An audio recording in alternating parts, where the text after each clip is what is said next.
O martelo, então, está batido com Flávio Bolsonaro, candidato à presidência. Sim, com certeza. O senhor está na campanha. Qual Claro. é o papel do senhor na campanha do governador especificamente? O mesmo que eu tive em 2022.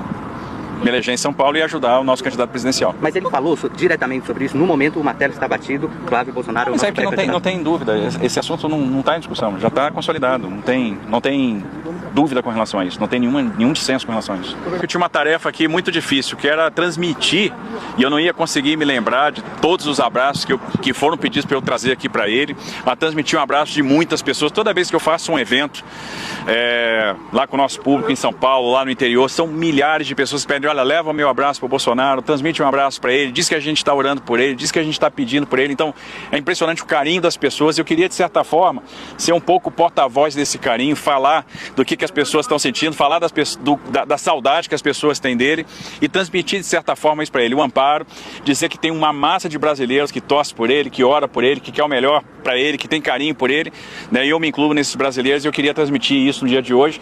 E esse foi um pouco do objetivo da visita, ver como é que ele estava, transmitir meu carinho, transmitir meu abraço, falar que ele pode contar conosco, né? Que ele vai ter sempre aqui um grande amigo. Governador, sobre a sua candidatura à presidência, ele falou alguma coisa? Ele falou? Olha, a gente conversa sobre isso desde 2023, que meu interesse é ficar em São Paulo. Isso aí não tem controvérsia nenhuma.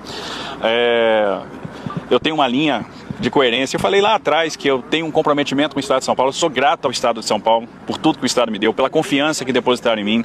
A gente tem um projeto que é de longo prazo. Nós temos planejamento aí em diversas áreas de longo prazo. Eu quero ver esses projetos se materializando. Tem coisas que a gente mesmo, eventualmente, tendo um segundo mandato, a gente não vai entregar, mas a gente está planejando. Então, planejamento de Estado.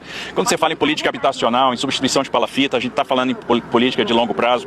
Quando a gente fala na expansão do transporte ferroviário, a gente está falando em projetos de longo prazo. Quando a gente fala no túnel Santos-Guarujá, na terceira pista da Imigrantes, na duplicação Caraguatatuba-Ubatuba, a gente está pensando em projetos de longo prazo. São projetos que estão na prancheta que a gente vai botar para rodar. Quando a gente fala no túnel Santos, no trem Santos-São Paulo, no TIC Santos-São Paulo, a gente está falando em projetos de longo prazo. Quando a gente fala no trem São Paulo-São José dos Campos, a gente está falando em projetos de longo prazo. Quando a gente fala em fazer uma revolução na educação, a gente está falando em projetos de longo prazo. Quando a gente fala em combater os problemas do subfinanciamento da saúde, com o SUS paulista, né, que está sendo lá uma revolução, a gente está falando em projetos que tem que ter continuidade. Então a gente sempre se preocupou com uma palavra que é legado.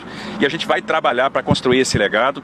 O projeto nosso sempre foi São Paulo. Eu tenho um papel importante dentro de um time que é realmente cuidar desse estado, que é o maior colégio eleitoral do Brasil, e agregado à visão deste grupo, né, e o grupo tem uma tarefa importante, que é proporcionar para o Brasil um projeto diferente. A gente está vendo a situação do país, para onde o Brasil está caminhando. O Brasil tem uma crise fiscal contratada e hoje enfrenta uma crise moral. E nós temos que dar resposta para a crise fiscal, para a crise moral.